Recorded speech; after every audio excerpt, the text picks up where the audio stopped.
a pink diamond guide with a little of kind of background information. Like I wanted to this page, this channel, anything that I'm sharing information on, to feel like it's what I know so far and about sharing information.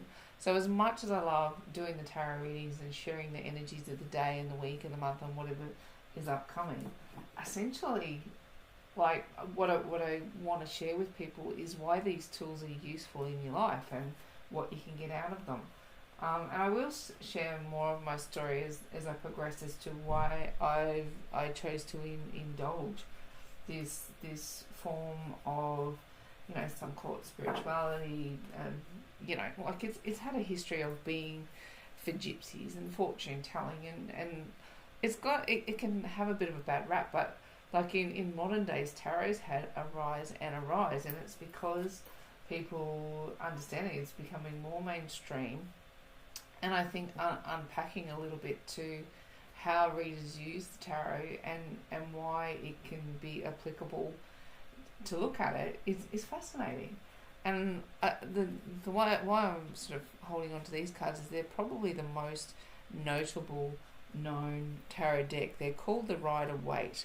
So, you know, if you've ever checked out tarot reading, you've probably seen the Rider-Waite or heard of this mentioned. The reason is it really was a game-changing tarot deck. It's not the first tarot deck ever created, but this one was created in 1909 by a guy called Arthur Edward Waite. The artwork was done by an illustrator called Pamela Coleman Smith, and together they worked really hard to create a tarot deck that stepped away from the traditional, which had much more Christian symbolism happening in the images in prior tarot decks. And the Rider-Waite kind of became the standard with which it stepped away from the Christian religious idea of how the tarot cards were formed. So he worked really hard. He was an occultist and a leader. He understood spirituality. And he really understood the power of symbolism and how spirit speaks to us through spirit's own language, and tried to bring those into the element of each card. So we worked hard with the artist to make sure that there was rich elements, storytelling elements in each card. The colours have reason for being. Here we're looking at the energy of the Fool, and I think the Fool is actually in the journey through the major arcana. We're following the Fool's journey, so it's each and every one of us. And here we're looking to tell the story of a tarot card is really to understand what the imagery is about. And the Fool is all about someone who's, you know, he's a naive looking kind of a character. He's standing on the edge of a cliff, and he's not looking where he's facing. He's well-to-do, like his garmentry is quite well-to-do, and he's got a loyal companion in his little dog. The sun is shining down on him. It's a beautiful day, and he's not given a thought for where his feet are headed. He's just like fully trusting that his feet will take him where he needs to go, and he won't fall off the edge of the cliff. So each card has its own story. It has its own meaning for being, and when it comes out, the readers generally going, well, the energy of this card is someone taking a leap of faith. They're on a journey, they're on the start of a journey, and they're trusting where they're going. They're trusting where their feet are headed, and they don't even have to look where their feet take them. It's just, they know what they're doing.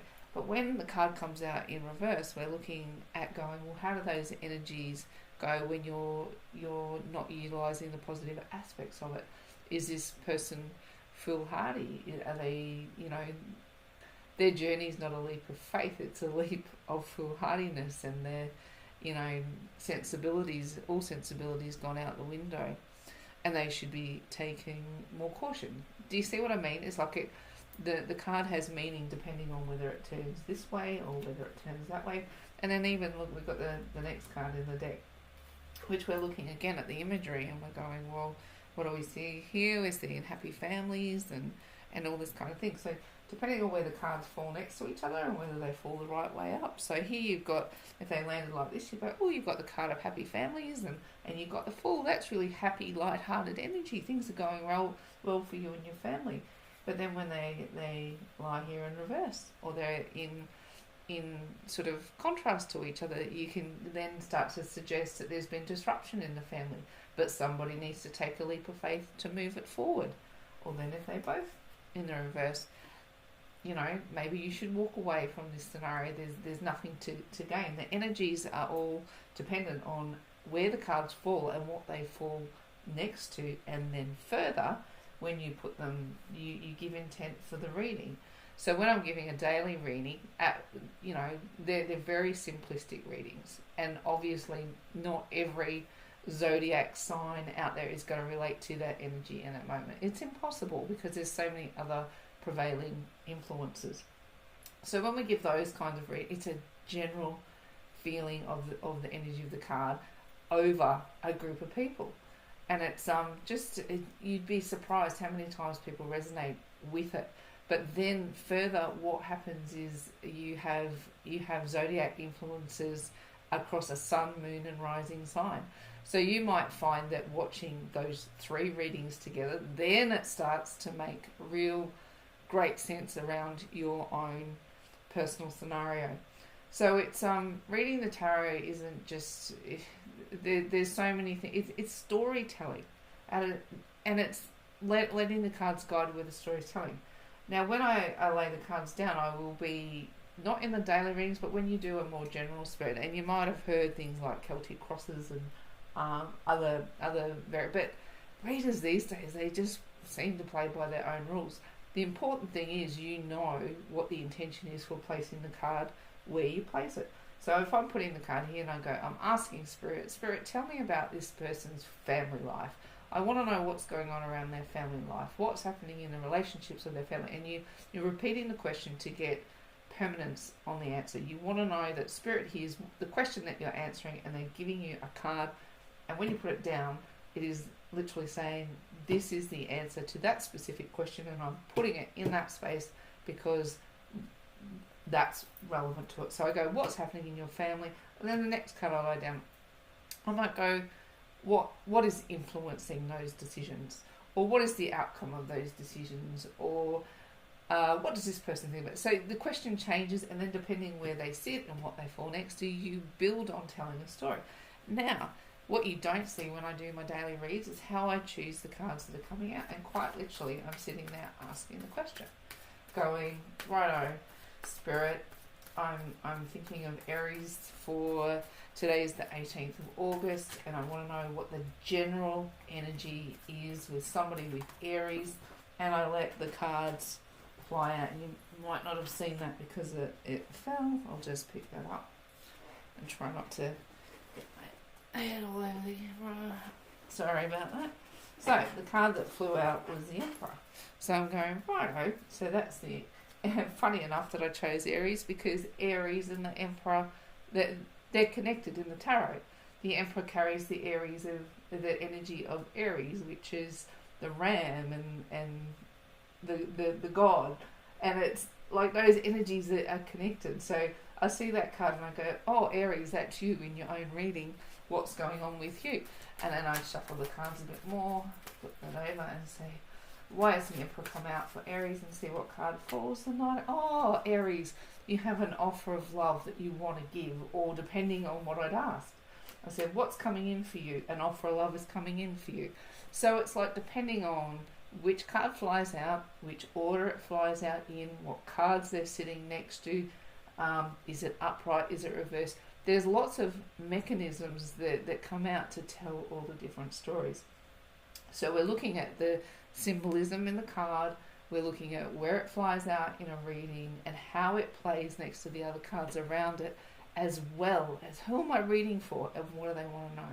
So the practice is quite a logical one, and it involves putting lots of puzzle pieces together to tell a story. And at first, when I first started, look, I've been following metaphysical mysteries for as long as I can imagine, and the tarot still doesn't surprise me in how many times the stories play out to be accurate. So it's the way they operate is miraculous. But what I've come to understand is there's so many layers at play to make that process happen. We're talking, you know, the quantum field. We're talking sacred geometry. We're talking the Kabbalah. We're talking numerology. There's so many things that are at play for readers of the tarot to be able to deliver a message that is relevant to the person that wants to hear it. So this is a bit of a background into how I draw your reading and what I'm looking for to be able to give you some kind of an insight into the energies that are playing out for you right now. Now, what you'll always have to understand that any psychic, tarot, intuitive, medium, whatever they are, what they can do is they can pull on the energy around you. Time, space, continuum, the whole box and dice is all fluid, flexible. You have fluid, all that kind of stuff.